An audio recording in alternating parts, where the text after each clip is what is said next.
kufumurwa pane chino chirongwa manheru emusi wechipiri, uyezve ukaona mabatwa nevanhu kuti tete tachidawo kuya pane chino chirongwa, pane zvinenge zvichiitika. Tiri kutaura nezvinoyera, zvinoshamisa, zvinotyisa uye nezvinoda kufumurwa. Nhasi uno uyu muchirongwa chedu tina amai vatiinavo, amai Ano vabva kamuno muguta reHarare. Amai Ano, makadii henyu? Makadiko tete? Ndiri right hangu. Kuri seiko kwabviwa? Kwabviwa hakuna kutombomira zvakanaka tete. Hakuna kumira zvakanaka? Hakuna kumira zvakanaka. Hanzi iko nemunhu ingatambowirirana kuti adzikame, hambe ngadzikama akutanga kuchema. Alright. Idambudziko rei raita kuti munge muchitibata, raita kuti munge muchisvika pano? Ndofunga mukatangawo nenhoroondo yenyu muchinyatsorondedzera zvatogona kunzwisisa tichizosvika padambudziko raita kuti musvike panapa. Kuti ndichitanga ndakabereka mwana wangu mukomana wekutanga. Mwana mukomana ndakatomubereka zvakanaka, akakura, izvi zvanewo 7 years. Kotika tikamboburutsa kumusana uyo ari kumusana. Alright. Ngatimbomuburutsai. Pamwe kuchema asida zvokusungirirwa kumusana. Alright tete. Yeah. Alright. Okay. Ndabereka mukomana wekutanga zvakanaka. Ndabva ndazoberekazve second born anova ndiye Ano uyu. Ndakatomuberekawo zvakanaka mukomana mune zvakanaka. Zvadaro tagara mukomana ndakazonge ndamurumuro ane 1 year 9 months. Mukumurumura mukomana mashure macho ndakanga ndabata pamhiri pevasikana pasinawo kurongeka, ndasingazivi kuti yabadawo sei. Iwesha nogoti ndasingazoti yabatawo seiko iwewe tete zvinowanika. Ko inombobata seiko naimi? Mistake. Hakuna inonzi mistake. Mablessings kana atouya mwana atove blessings handitika. Alright. Okay, saka wakazobata pamiri pechitatu. Uyu Ano. Ano. Ndichiyamwisa Ano. Ndazviona Ano ndo ndamurumura. Anga ne 1 year 9. Pa 1 year 9 pacho anga asati akutofamba. Pa 1 year 9 months. Anga asati akufamba Ano. Ndamurumura kudaro. Akazochitangawo kufambawo ane 2 years. But pamashure pacho ipapa pandakaona kuti mwana uyu anonoka kufamba. Zvaindinetsa kuti sei, ndobva ndamboendawo kumadoctors. Ndobva ndambofambirawo nyaya yemukomana yekuti sei anonoka kufamba. Ndobva ndaenda kunomutarisisa. Ndamutarisisa. Vakabvunza kuti pamashure ndatokangana kuti pekutanga pandakasununga mukomana Ano anga atori right. After 3 days pandanda kuti ndiende ku3 days. Ano akaita yellow. Aita yellow ndobva ndaenda naye kumadoctors. Ndakatoenda naye ku3 days. Ndaenda 3 days ndiri kuona mwana haasi kutamba zvinoitwa vamwe vana. Tunoitwa nototi ukatobvisa hembe tune tuchitamba tuchifakanyika. Ndobva ndabvunza nesi mbuya kuti ko mwana wangu sei asiri kutambawo, asi aita maronda mukana. Ndopakatariswa nanesi pai. Mbuya ubva watonditi chitoenda kuchipatara izvezvi usasadzokera kumba. Apa ndandingori ne$. 50 cents yekuenda kuchipatara ne50 cents yekudzokera kumba. Ndandasawa ne50 cents. Ndobva ndatonzi chitonanga kuHarare hospital. Ndobva ndachiudzawo baba vacho. Vakatombonditidzoka. Inini ndikati inini regedze ndindi. Ende pacho pandakatomukira ndichienda kuchipatara. Apo wangu atosunuka here matwins? Ipapa ndasati ndambodzoka kumashure ndati kanga netete. Ndasati ndane pamwiri pematwins ananga achiri kacheche kane madhisi. Alright. Saka musi wacho dhera ndandichienda ku3 days iri. Mwana uyu ndakatomumutsa ndichitokapukuta ndikachinje. Anga akangorara. Saka ndakafunga kuti pamwe hope dzeita dzeucheche. Plus niniwo kuti ndizive kuti anga guma kunwa nguva yemunongoziva hope dzeuzviri. Handitozivi kuti anga apedzera kunwa mukaka.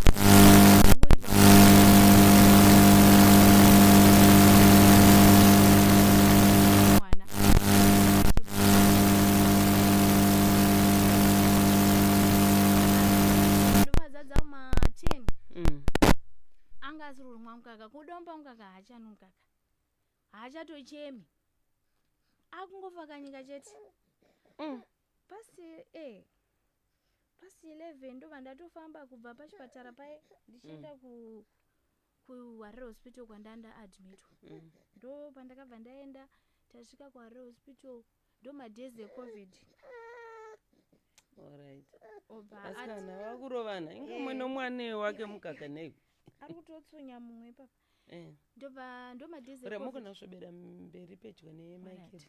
Alright. Ndo madhezi eCovid aya obva ateswa Covid ane madhezi kudaro ende laki racho nderekuti wana nemadhezi wanokurumidzawo kuatendwa. Takatosvika kwakatokumasikati tatachizomirirawo dhokta anozouya after lunch abva auya abva amubatsira mwana abva aitwa matestis ese akatorwa ropa abva aitwa matestis ese hapana dambudziko rakaonekwa kuti chii chaikonzeresa ndobva ndaadmitwa anga asachemi ndofa akawanikwa neCovid haana anga asina. Alright. Anga asina kana nime yacho ndakatest kuona ngandisina Covid. Alright.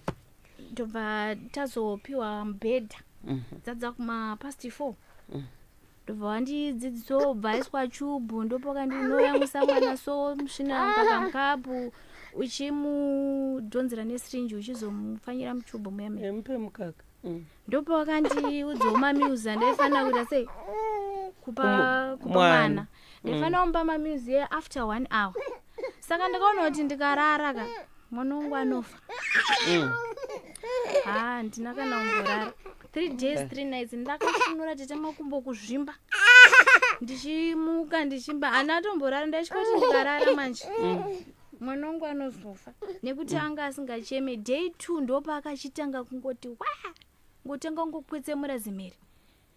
Day 2 ndo zvakangokwanisa kuita chete kunwa anga asinganwi.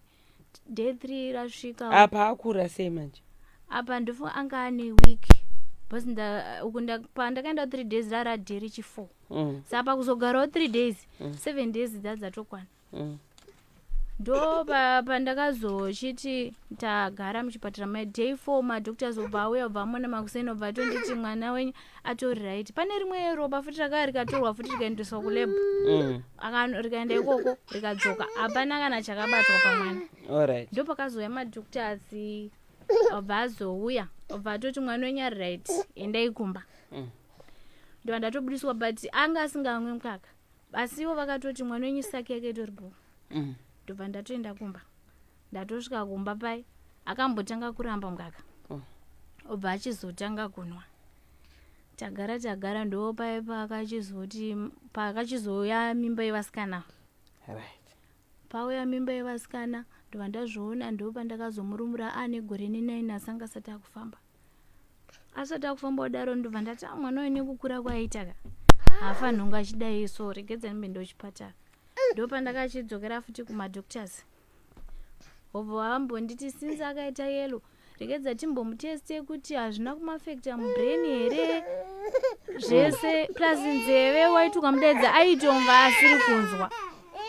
hanziko nevasikana vaimi vanenge vachida kushereketa kufamba rakachimbovasiya vafamba.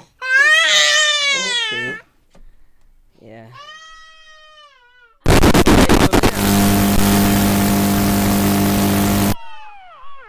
Star FM continues to shine. The latest Zimbabwe All Media and Product Survey shows that we are once again the country's leading urban radio station and with a 10% increase in audience. Thank you for your support. Star FM, leading the pack and sounding good all the time. Alright, okay. Ngatiendere mberi pandakachienda kumadoctors obva vati mwana uyu since akaita yero tofanira kumutarisa mamwe testis brain dzake kuti hazvina maafekta here. Obva vanditi plus kutaura futi tete mwana uyu ndakaona futi haasi kutaura nezira raari aifanira kunge akutaura ndo zvimwe zvezvimwe futi zvandakanotaura kupi kumadoctors. Obva vatoti alright mwana uyu nezira raari regedzai timuite matestis avakaita brain plus nzeve waiti ukamudaidza aitonga asinganzwi. obva vanomutesta futi nzeve dzatonikwa dziri right. vanhu ratotsanangurwa nzeve dzine 3 mastages dzitori right nzeve dzemwana zvese zvitori bo. Kumakumbo futi ndangonzi mwana uyu unongonomuitisa maexercise kana unewo mari unongoenda pano tichimuitisa maexercise. Saka ndinoone kushaya hangu mari ndaingomuitisawo maexercise ndiri kumbawo nekumbofambawo ndichimbofambawo kunobatsirwawo ndinoereswawo. Tadaro mwana ubva akuchitanga kufamba, but paakachitanga kufamba manje kufamba kwacho zera rake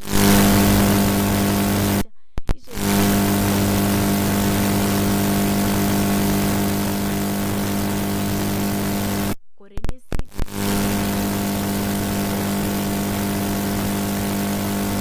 ana balance anodona anofamba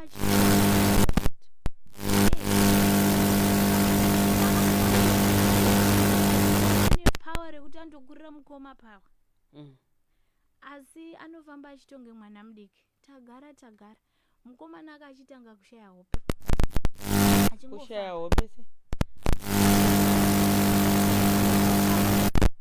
aingofamba imba yese achingofamba temiyo kuti makudawo kurara mapedza kudya makuda kurara mwana anenge achingofamba achitendereka achibhidiguka achiita sei. Saka inini ndaingofunga kuti kushayawo pamwana arikuda kutamba ndaingoti pamwana arikuda kutamba ndichingomusiyo akadaro zvototi ndopanandane pamwiri hope munongozivawo tete kuti unenge une hope dzaisvikopa kundibata ndichingoti acharara kana nehope ndongorarawo iyodzo hameno kuti dzozomubatawo nguvayo unongozopepuka mwana ari pamusoro magumbeza achitonhora. Alright. Zvichidaro zvakatotora nguva nekuti mukomana ndakamusunuka 2022 ndopandakachizomurumura gore ranga rauda kuti unopera futi ndopandakachizomurumura mukomana. Saka ni pesa apa aiona achingoona last year handichazoti manga muri munani tete takabva takanga tatama tichiri kumba kwacho kwataigara tisati tatama takatoti hedu zvekudzingwe noti rendi taishaya singaendobasa wangoitawo zvemapati time. Saka mari yaitinetsa zvisingatomboiti kana danhi asiri kuti alright it's okay handei pane dambudziko amai. Right. Saka zvadaro takazoita sei zvadaro mukomana ndaona kuti mwana wangu haasi kurara haasi tapa dambudziko rekuti mwana haasi kurara. Mwana asingarari. Mukoma wacho wakatanga kugerwa musoro muhombe wacho achigerwa musoro zvakaitotiitira fani ichoti kugerwa musoro titoseka pai totona mwana vhudzi rotoendererana chero kamugeresa zuda pai pagerwa pai hapameri vhudzi paisatombomera vhudzi. Tikataendawo kumwe kwatakanobatsirwa tanobatsirwa ndikati mwana wayo kana zvinhu zviri dhimonikika takapiwawo munamatira takapiwa kana zviri dhimonikika ndoda kumuzoresa ipapo pacho pari kugerwa kana zviri dhimoniki vhudzi remwana urinomera ndopandatopiwa munamatira enanhu amuzoresa ipapo pacho paigerwa pacho tete vhudzi rarakutanga kumera nokuti asingachatomeri chero kaenda kubhabho kana mugeresa zuda chero chi pakagerwa pai panotooneka kuti patogerwa sezvinoita munhu akaita zvisasa zveunoona kuti vhudzi haritomeri. Ndozvanga akuita mukomana patakanopiwa munamato ndobva ndaita senda namuzoresa kwacho kwatakapiwa munamato takatofambira zvemukomana iye tese ikoko nekusarara tapiwa tavapa wese munamato tavapa munamato mukomana ndopakachitanga kuona zvinhu ngotanga kungovhundukamba achingoona anenge achitarisa madzisi mwana chii anenge achionei kuona tete inini kuti ndizive inini handizivi asi ndikamubvunza kuti chii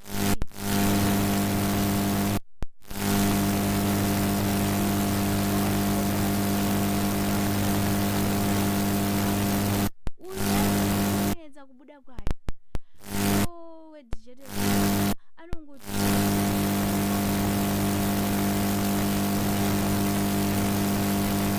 ototanga Alright, ari kutambira anenge achiita kunge akatarisa munhu obva atambanudza ruoko.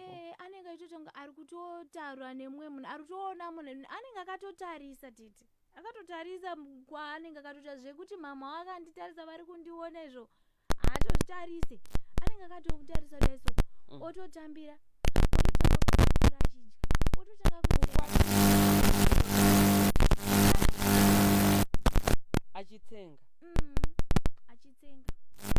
Pamwe pacho arikunwa kutonga ari ndinongonzwa kutonzwa kuti mwana uyu ari kunwa zvimwe but kuti ndizive kuti ari kunwei ndinenge ndisingazivi. Pamwe pacho mukomana pamwe pacho achitamba zvezvetete anogona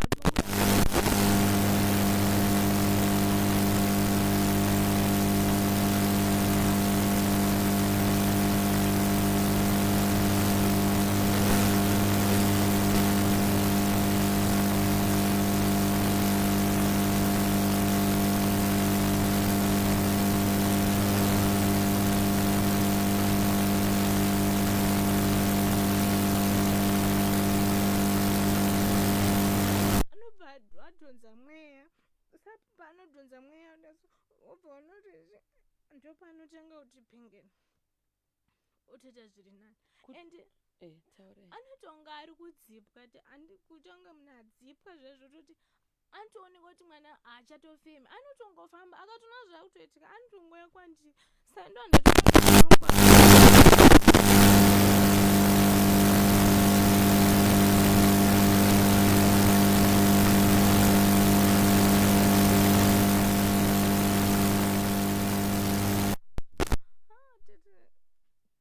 zvakaoma.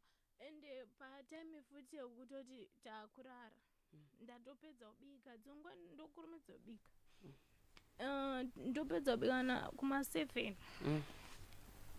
ndapedza kubika kuma7 ndotovavaridzira votorara, hazvinocharara pasi hazvinocharara pamubhedha, kungoisa musoro pasi chete akutoona zvinhu zvake haatorari tete zvoti. Alright, paari kuona zvaari kuona izvi ari kuyevedzwa nazvo here, zviri kumunakidza here, ari kutaura nazvo here, anenge achiita sei?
Anenge achitondiudza kuti ndarumwa kana kuti amarwa. Pambacho anobata musoro tete, anotobata musoro kuti ndizive kuti musoro warohwa here, warumwa here, handizivi. Pambacho anotokwetsura mhere, pamwe pacho anoratidza kuti chinhu chaari kuona chikamuvhurira mazino, ndonotomuvhura daiso ndotoona akatovhura mazino zvototi pamwe pacho anotondityisa. Ende pamwe pacho anoratidza kunge munhu ari mukati memhuka zvezvoti wapinzwa mukati mezvinhu zvinotyisa zvoti unenge uchingoti kuomarara. Ende izvezvi kwacho tete mwana uyu zvigunwe zvake hazvisisina simba izvi. Ndakatomusununga atori right sevasikana achitobata mukaka zvakanaka, zvigunwe zvake zvitori right, but zvigunwe zvake hazvisisina simba. Alright, okay. Saka dambudziko hombe mwana haasi kurara. Mwana haasi kurara kuno tete. Chero hatorari masikati ndozvizvondinetsa. Saka anotongogara akasvinura. Mwana uyu anotogara akasvinura. usiku kana masikati? Usiku nemasikati anenge akasvinura, zvinenge zvichindinetsa kuti apa anenge asina hanzwe hope here, haratidze kuneta here? Tomboratidze kuneta tete kuti muratidze kuti arorwa. Masikati anenge achitomhanya zvekuti achitomhanya ndemasikati acho hapana kana chanoona, anenge ato right. Saka zvese zvari kuona zvine kudya nekunwa zvoitika usiku? Zvinongoitika usiku chete, ende usiku hacho ende zvafanana kuti kuma6 muchine rima mumba, kana muchine rima kuma6 kuya kuya kaurima kaike chera gama kumbesa anenge kokurara makalaita light tete mune mutori light tete one ndine vana handitomborare mumba murima. Inini ndinotosvika ndinozvibvunza kuti mwana uyu haarwadzi nehope, inini tete nditorwadziwa nehope nekuti handitorariwo, ndinorwadziwa ndechitya kuti mwana wangu handitorari, handitomborari ndendakatosvunwa ndakamutarisa zvoti ndinosvika pakurwadziwa maziso nehope kana izvezvi zvinhu musoro wangu uri kutema but alright, okay. Saka mataura imi kuti makambofamba muchinotsvaga rubatsiro muupenyu hwenyu, hapana vanhu makambonetsana here kana pamunofungidzira kuti zviri kuitika mwana izvi zvinogona kunge zvakakonzereswa naningi? Tinoziva zvinhu zvinoitika muukama, mukugarisana mumaini, mumabasa nezvimwewo zvakadaro. Chokwadi tete inini handina kana munhu wandakambonetsana naye, asiwo mukufamba umo tete ndechingonzwa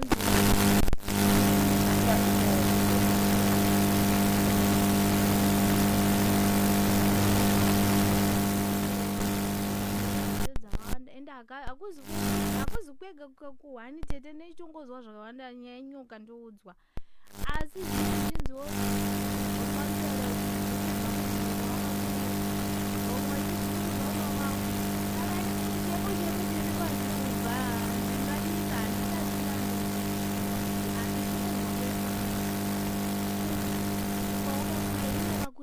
sekuru ndokwandakakurira. Kumba kwedu handitokuzivi tete, hatitorina kumba, saka ndokwandakakurirawo kwana sekuru. Ende zvedzinza redu handitozivi bhozi baba vangu vainzi vakakurirawo kumba kwana sekuru wavo, saka isusu takakurirawo kwana sekuru. Ende pamwe pacho tete panondorwadza ndepekuti takurira kwana sekuru kudai, tachizokurawo tane mhuri dzedu ndopatakanzi nana sekuru wazukuru ngoende kumba kwavo. Kumba kwedu kwacho hakuna kana ariko, takanosiwa padongo tete pasina na chinhu, pakangosiwa pavo kana mama vasati varamba nemurume wavo, ndopatakanosiwa zvikanzi muonei kutamba muri baba. Saka rubatsiro chero tete handina munhu anondibatsira. Irori dambudziko remwana wangu ndakatomborudzwawo vana sekuru vangu kuti sekuru ndaita dambudziko re, vakangonyararawo vakadaro. Alright. Ko murume wenyu zvamuri kuti zvakanzione kusaidi kwemurume wenyu, murume wenyu anoti chii? Murume wangu tete akatomboudzawo vabereki vake nezvenyaya yacho, asi vangoriwozi vakangonyararawo. Alright. Ndo nyaya itoripo.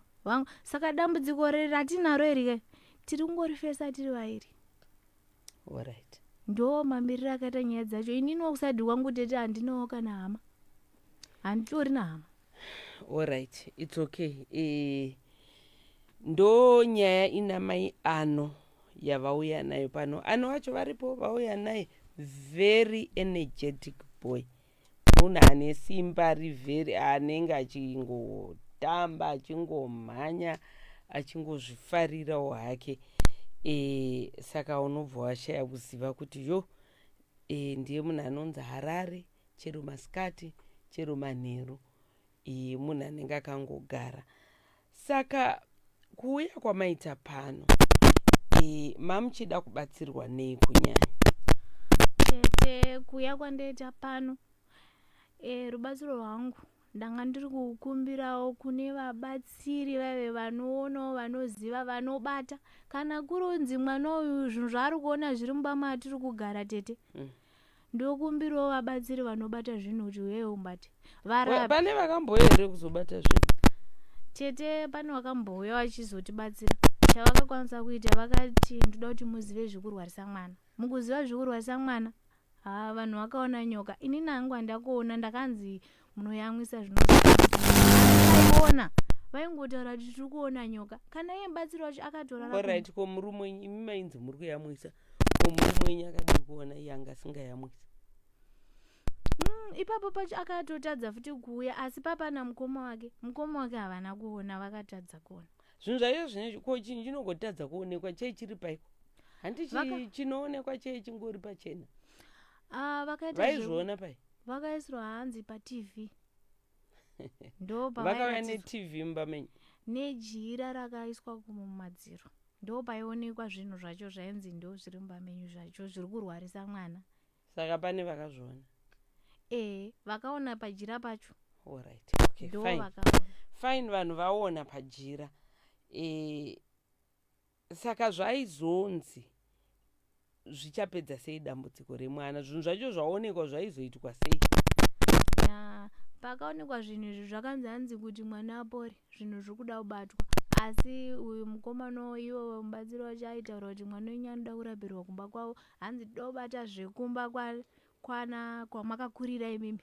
Zvirikowo. Zveukoko zvirikowo. Alright, ndo mataurikira. Saka imi madzidzei vanhu vese vauya vachitaura kuti tozodai madzidzei. Pavanhu vanenge vachiuya ende vauya vari kubata here? Tete vanhu havasi kubata. Inini hangu tete hatizuti ndingapatsana nguro sei papa, but inini maonero hangu ka. Noti zvafanana ipapa tete kuuya kwakatoti amubatsiri ndakanga ndatokumbira zverubatsiro. But vakangouya uzongotiratidza zvekurwarisa mwana zvatongopera zvakadaro. Solution hapana. Alright, okay. So ndofunga mataura mukati muri kutsvaga vanhu vangakubatsirai imimi pamwe chete nemwana padambudziko ramuinaro handitika. Nyaya hombe, mwana harari chero usiku chero masikati. Mwana anogara achitsenga achitambidzwa zvinhu zvamusingaoni, achitoratidza kunge ari kutambira, obva aisa mukana, obva atsenga, obva adya. Uyezve achinwa zvekare, achitoita saundi yemunhu ari kuita sei, ari kunwa. Handiti? Ehe. Saka vachada kukubatsirai vanokubatsirai panhamba dzipi? Vachada kundibatsira vanotibatsira pa 0773 221 433. 0773 221 433 ndo nhamba dzamai ano handitika. 0773 221 433. Pamuri kuenda kunobatsirwa muna baba ano muri kuenda mese pamwe chete? Pamwe pacho kana wano kana tinenge tiri tese. Alright, it's okay. Pamwe pacho kana vasina. Alright, no, it's okay. Amai ano tinovimba muchakwanisa kuona rubatsiro nekuya kwamaita ende vari kuda kubatsira sekunzwa kwamaita. Hapana mari chaiyo hapana. Ende varuda kubatsira zvokuzoti bvai mazotipa mombe kana chakati kana mari yakati, mari hapana. Vane tsitsi vane mwoyo wekubatsira pachena batai mai ano pa 0773 221 433 handitika. Alright, okay, thank you so much amai ano maita henyu.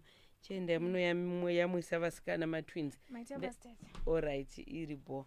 Ndaimbonzwa kuti vana matwins anowanzofurirana kuti mumwe akachema mumwe obva aita sei, mumwe obva dairirawo kuchema.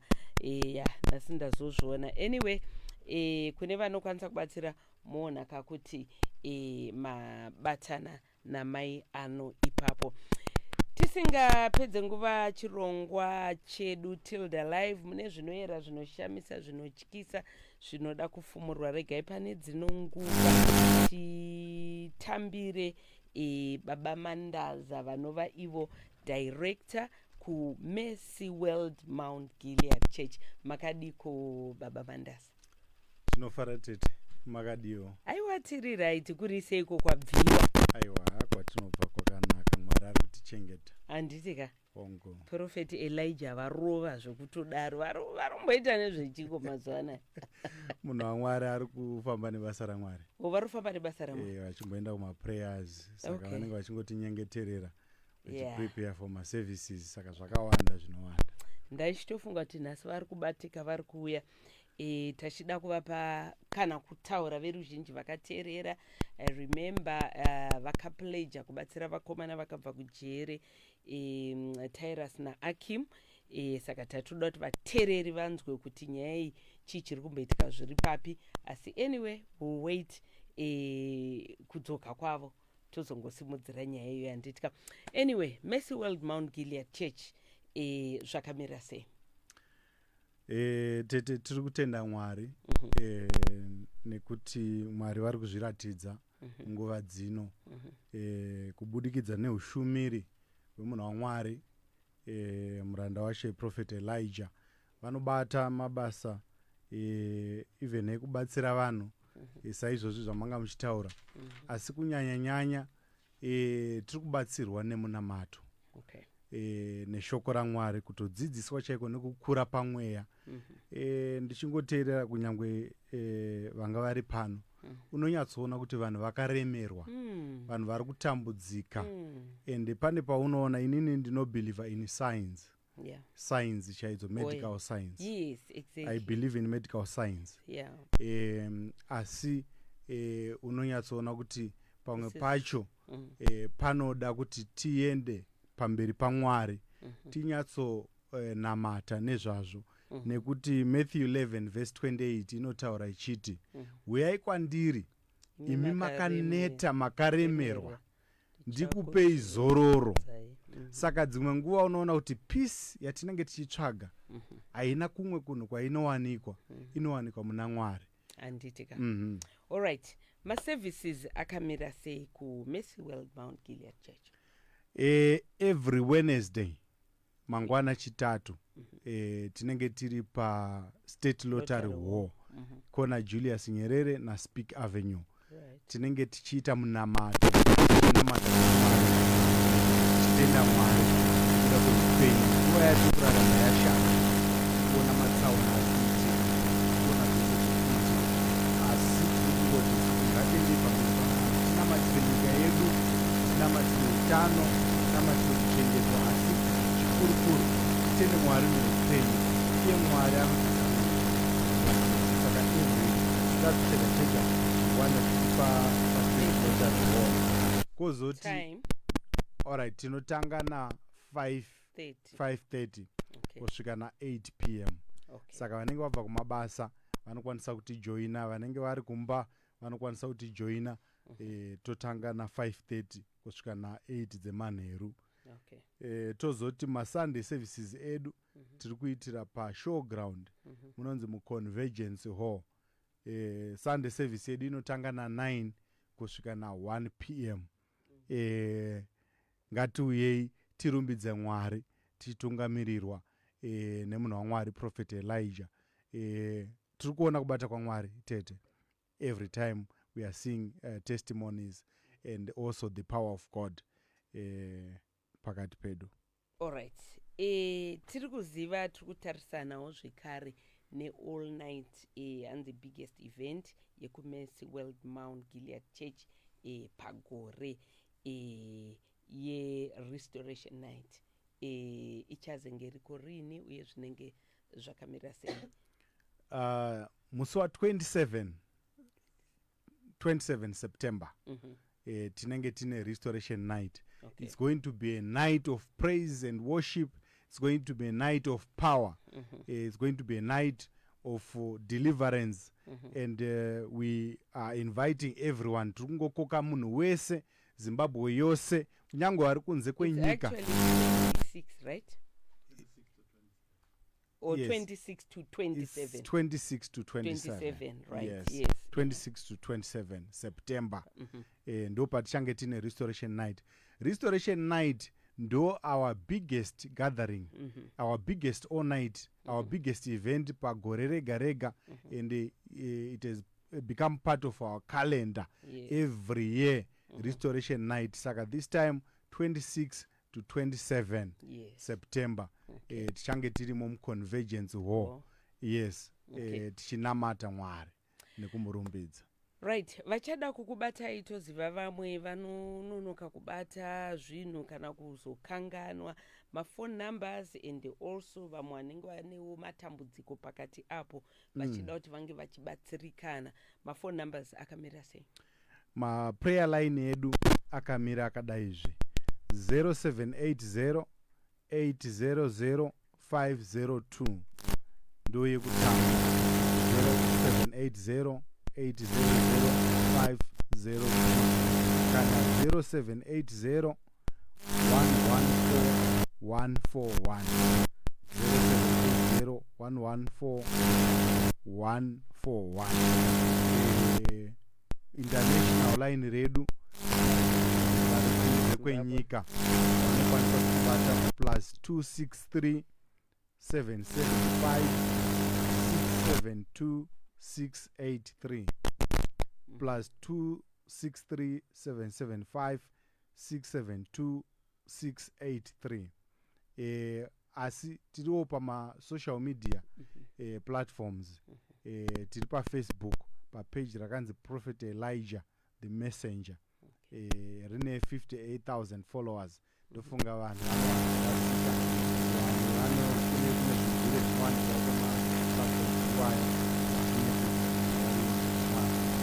TikTok rakanzi Prophet Elijah live, Prophet Elijah live.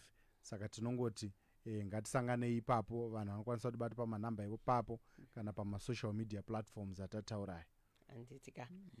Aiwa, tatenda nekuya kwamaita ndi director Mr. Mandaza kubva kuMercy World Mount Gilead Church. Mafone numbers zvekare 0780 800 502 0780 800 502 ne0780 114 141 0780 114 141 0775 international followers 0775 672 683. And don't forget Restoration Night, 26 September, Convergence Hall, Mugutare Harare, ku Showground. And tomorrow, State Lottery Hall, opposite Joina City, Mugutare Harare. Maita basa muno mwari nekuya kwa maita. Aiwa, tinotenda tete. All right, thank you. Right, chenra mberi nacho chirongwa chedu Tilda Live. The Tollgate Motor Spares